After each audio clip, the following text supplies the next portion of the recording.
स्वागत है, मैं हूं आपके साथ राखी सिंह। खबरों की शुरुआत करते हैं इस वक्त की हेडलाइंस के साथ। बढ़ती जनसंख्या को लेकर सीएम धामी का बड़ा बयान, प्रशासन को विशेष समुदाय के आंकड़े जुटाने के दिए निर्देश। राज्य की पहचान बनाए रखने को लेकर सरकार कर रही काम।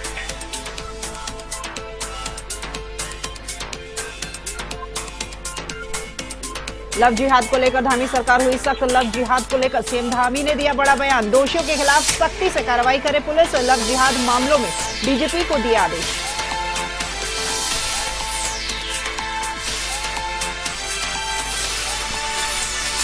ऋषिकेश में विदेशी डेलीगेट से देखेंगे मां गंगा की भव्य आरती। कैबिनेट मंत्री प्रेमचंद अग्रवाल ने दी जानकारी। G20 की तीसरी बैठक में शामिल होंगे विदेशी डेलीगेट्स।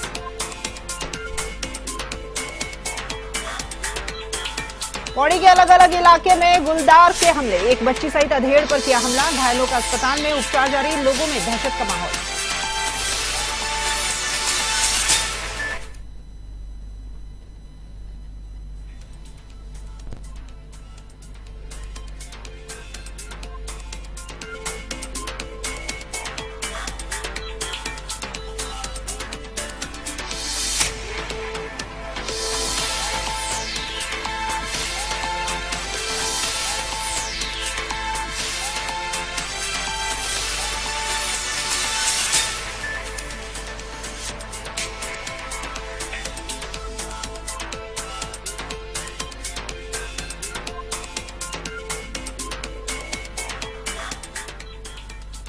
शुरू करते हैं खबरों का सिलसिला। पुष्कर सिंह धामी ने उत्तराखंड राज्य में विशेष समुदाय की बढ़ती जनसंख्या को लेकर उचित कार्रवाई करने की बात कही है। सीएम धामी ने कहा है कि प्रशासन इस दिशा में आंकड़े जुटाने का काम कर रहा है। उत्तराखंड राज्य की मूल पहचान को बिगाड़ने नहीं दिया जाएगा। उत्तराखंड को देवभूमि के नाम से जाना जाता है, उस पहचान को बनाए रखने के लिए सरकार लगातार काम कर रही है।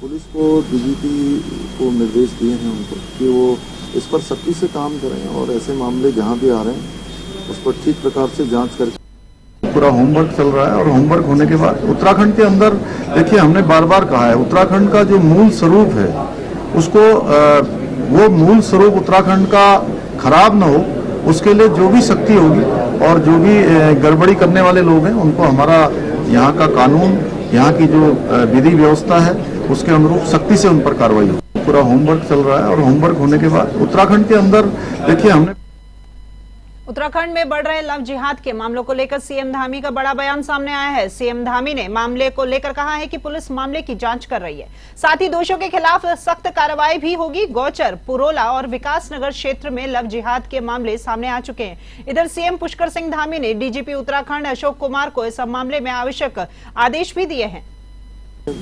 पुलिस को डीजीपी को निर्देश दिए हैं उनको कि वो इस पर सख्ती से काम करें और ऐसे मामले जहां भी आ रहे हैं उस पर ठीक प्रकार से जांच करके जो भी दोषी हैं उनके खिलाफ कड़ी कार्रवाई करें। नहीं, इस पर जो है सरकार सख्ती से काम कर रही है और सभी को कहा है कि सख्ती से इस पर काम करें और पुलिस जांच कर रही है। जांच में जो भी दोषी पाए जाएंगे उसके खिलाफ कठोर कार्रवाई होगी। G20 की तीसरी बैठक के दौरान त्रिवेणी घाट पर आरती करने के लिए पहुंचने वाले विदेशी डेलीगेट्स को आम दिनों के मुकाबले और ज्यादा भव्य गंगा आरती देखने का मौका मिलेगा। उत्तराखंड के कैबिनेट मंत्री प्रेमचंद अग्रवाल ने इस संबंध में मीडिया से बातचीत करते हुए बताया कि मां गंगा की आरती को और ज्यादा भव्य बनाने की कोशिश की जा रही है। आम दिनों में ही मां गंगा की आरती का भव्य रूप श्रद्धालु देखते हैं, मगर विदेशी डेलीगेट्स के गंगा आरती में शामिल होने की वजह से और ज्यादा अधिक व्यवस्थाएं त्रिवेणी घाट पर बनाई जा रही हैं। लगातार अधिकारी निरीक्षण कर व्यवस्थाओं को देखने में लगे हुए हैं। मंत्री प्रेमचंद अग्रवाल ने दावा किया कि गंगा आरती में शामिल होने के बाद त्रिवेणी घाट का नाम विदेशों में और ज्यादा विख्यात होगा, जिससे विदेशी पर्यटक त्रिवेणी घाट पर और ज्यादा आकर्षित होंगे। G20 का एक बैठक अभी हुई है हमारे नरेंद्र नगर में, आप जानते ही। दूसरी बैठक भी हमारे यहाँ होनी है और अच्छी बात क्या है कि ऋषिकेश में गंगा आरती होनी है। मुझे खुशी है इस बात की कि मेरे माननीय मुख्यमंत्री से जब मेरी वार्ता हुई और उसके बाद इस बात में, इस काम में गति मिली और हम लोग कोशिश कर रहे हैं कि G20 की जो आरती है वो इस बार त्रिवेणी घाट पे हो। और शायद आपको जानकारी होगी कि पिछली बार जब मैं विधानसभा अध्यक्ष था तो तमाम हमारे सीपीए के मेंबर्स, जिसमें लोकसभा अध्यक्ष जी, अनेकों राज्यों के अध्यक्ष विधानसभा और उपाध्यक्ष विधानसभा, अनेकों अधिकारीगणों के साथ गंगा आरती की थी त्रिवेणी घाट पे। और इतनी सुंदर आरती आज की तारीख में त्रिवेणी घाट में होती है। उत्तराखंड में औद्योगिक निवेश को बढ़ावा देने के लिए प्रस्तावित निवेशक सम्मेलन के रोड शो का प्लान तैयार किया गया है। वहीं बीजेपी प्रदेश प्रवक्ता हनी पाठक ने बताया कि सिंगापुर और यूरोप में नवंबर में ये रोड शो किया जाएगा। इसके जरिए प्रदेश सरकार बड़े निवेशकों को राज्य में उद्योग लगाने के लिए प्रोत्साहित करेगी। प्रदेश में अक्टूबर और नवंबर में निवेशक सम्मेलन प्रस्तावित है। इससे पहले दुबई, सिंगापुर, यूरोप में भी रोड शो किया जाएगा। वहीं कांग्रेस प्रदेश प्रवक्ता शीशपाल सिंह बिष्ट ने इस सम्मेलन को लेकर सरकार पर निशाना साधा है। शीशपाल ने कहा है कि राज्य में भाजपा की सरकार है और ये पहली बार ही नहीं, जब त्रिवेंद्र सिंह रावत प्रदेश के मुख्यमंत्री थे तब भी राज्य में इन्वेस्टमेंट लाने के बड़े बड़े दावे किए गए थे और एक इन्वेस्टर मीट का भी राज्य में आयोजन किया गया था, जिसमें जनता की गाढ़ी कमाई का 100 करोड़ रुपए खर्च किए गए। इसके अलावा 1.5 लाख करोड़ रुपए के निवेश का दावा भी किया गया। इस सम्मेलन का उद्घाटन पीएम मोदी ने किया था। जनता पहले भी इस तरह की जुमलेबाजी देख चुकी है और फिर वही पटकथा दोहराई जा रही है।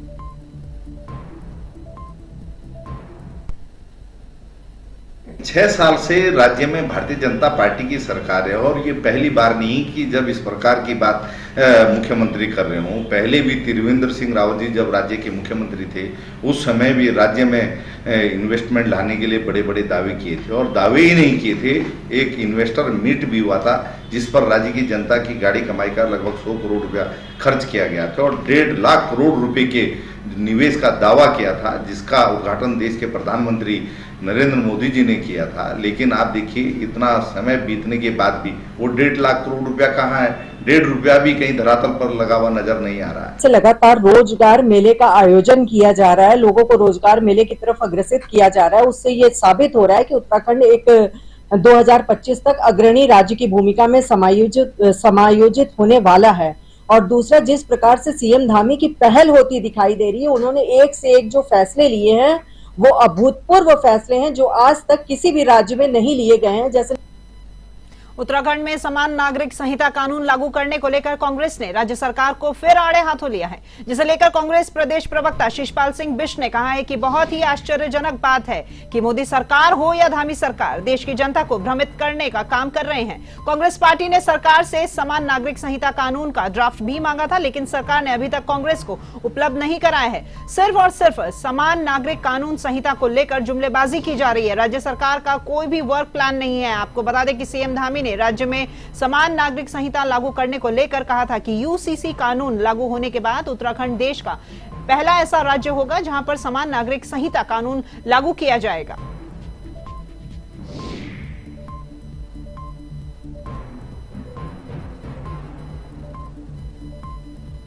मान लिया गया है। कैबिनेट बैठक में बाकायदा इस प्रकार के प्रस्ताव भी पास किए गए, अनुमोदन भी दिया गया। लेकिन उसके बाद भी आप देखिए धामी सरकार का दूसरा कार्यकाल भी साल भर का पूरा हो चुका है और अभी तक राज्य के आंदोलनकारी 10% क्षैतिज आरक्षण की मांग को लेकर के फिर से संघर्ष के लिए बाध्य हो रहे हैं। लगातार मुख्यमंत्री के दरवाजे को खटखटा रहे हैं, तो फिर वही झुंझुना जो है उन्हें पकड़ाया जा रहा है। काशीपुर क्षेत्र और ग्रामीण क्षेत्रों में तेंदुए की दस्तक से लोग हलकान हो रहे हैं। वहीं स्थानीय प्रशासन और वन विभाग की टीम क्षेत्र के लोगों से तेंदुए की जानकारी जुटाने में लगी हुई है। मामला 9 गजा पीर मानपुर रोड का है। यहां तेंदुए के एक बकरी के बच्चे को दबोच लिया है, जिसके पशु मालिक ने उसे मुक्त कराया है। इस दौरान पशुपालक घायल भी हो गया है। स्थानीय लोगों ने मामले को लेकर वन विभाग को सूचना दी है, जिस पर वन विभाग ने वहां पर कॉम्बलिंग कर तेंदुए को तलाशने का भरसक प्रयास किया है, लेकिन सफलता हाथ नहीं लगी। इधर तेंदुए के मूवमेंट से लोगों में दहशत फैली हुई है।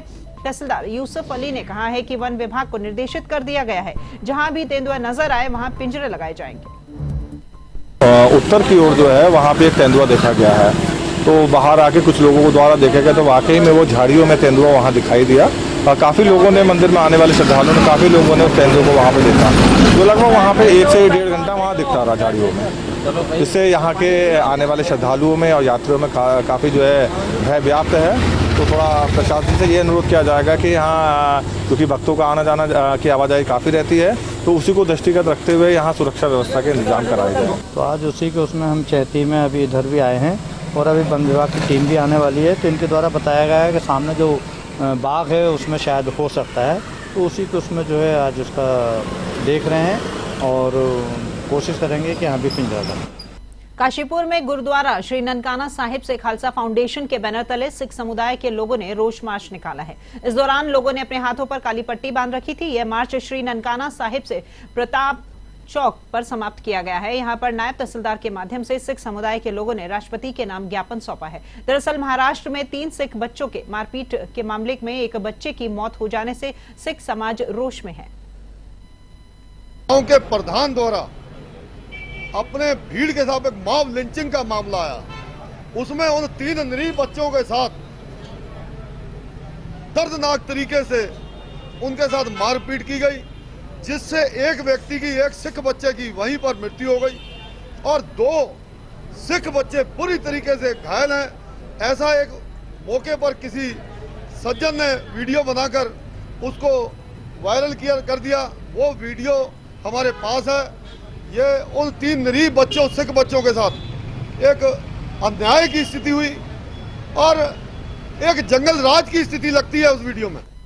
पौड़ी जिलाधिकारी डॉक्टर आशीष चौहान ने चौपाल आयोजित की है, जिसमें जनता की जन समस्याओं का सुना गया है। वहीं कुछ मामलों को लेकर अधिकारियों की कार्यशैली पर भी नाराजगी जताई गई है। आपको बता दें कि राज्य सरकार जनता के द्वार कार्यक्रम के तहत कालागढ़ स्थित इरेक्टर हॉस्टल के परिसर में डीएम पौड़ी ने चौपाल आयोजित करके जन समस्याएं सुनी। वहीं चौपाल शुरू होने से पहले भाजपाइयों ने बुके भेंट करके जिलाधिकारी डॉक्टर आशीष चौहान का स्वागत किया। इसके बाद उन्होंने यूपीसीएल, पेयजल, पीएचसी, थाने के भवन की मरम्मत सहित अन्य समस्याओं का मौके पर ही निस्तारण किया। जिलाधिकारी डॉक्टर चौहान ने कई मामलों में संबंधित विभागीय अधिकारियों की कार्यशैली सहित नकारात्मक रवैये पर कड़ी नाराजगी व्यक्त की। प्रशासनिक कार्रवाई करने का हवाला देते हुए जिलाधिकारी ने कई अधिकारियों से मौके पर जवाब तलब भी किया।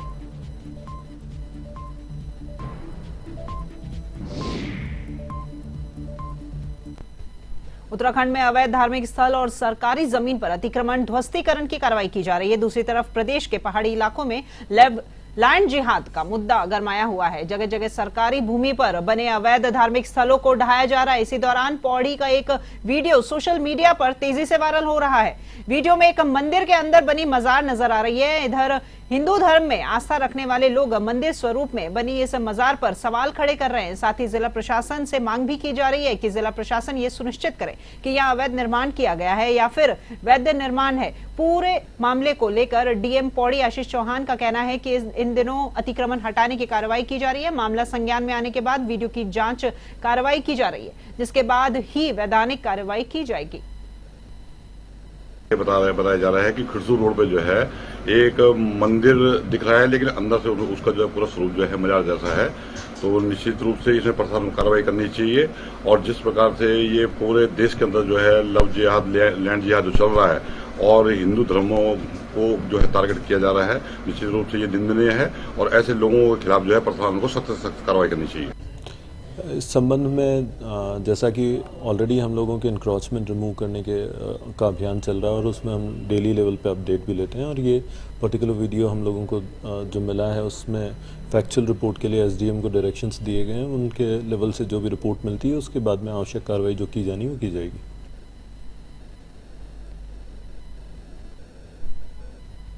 दिनेशपुर के मोतीपुर नंबर 1 में एक शव मिलने से इलाके में हड़कंप मच गया है। बताया जा रहा है कि मृतक शराब के नशे में पुलिया पर बैठा हुआ था। इस दौरान नीचे गिरकर वह घायल हो गया, जिसके बाद ग्रामीणों ने पुलिस को इसकी सूचना दी। अस्पताल ले जाते समय रास्ते में व्यक्ति ने दम तोड़ दिया। मामले को लेकर ग्राम प्रधान मुकेश राणा ने बताया है कि मृतक का नाम विजयपाल था और वो मोतीपुर नंबर 1 का निवासी था। वहीं पुलिस मामले के हर पहलू पर जांच कर रही है।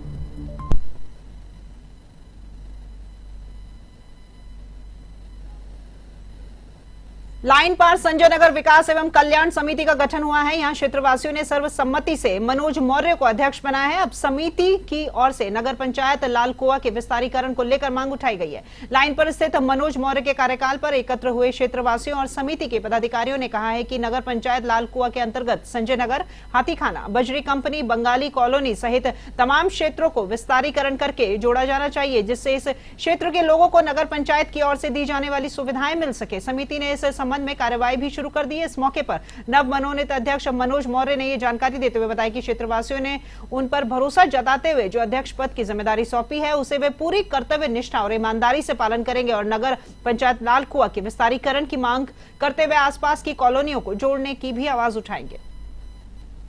भाई शासन प्रशासन से तो हम देखिए सबसे पहले यही मांग करते हैं कि हमारा हाथीखाना बंगाली कॉलोनी सारे क्षेत्रों को नगर पंचायत में मिलाया जाए, ठीक है, और जो पूर्व में एक बार नगर पालिका में शामिल कर भी दिए गए हैं। और रही बात यहाँ की, तो आप जानते हैं कि ये बस्तियाँ सबसे पुरानी हैं, ठीक है, और आज तक कोई भी मूलभूत सुविधा ऐसी नहीं है और सारी सुविधाओं से हम वंचित हैं। यहाँ तक कि ना नालियों की सफाई, ना कुछ नहीं होता है यहाँ।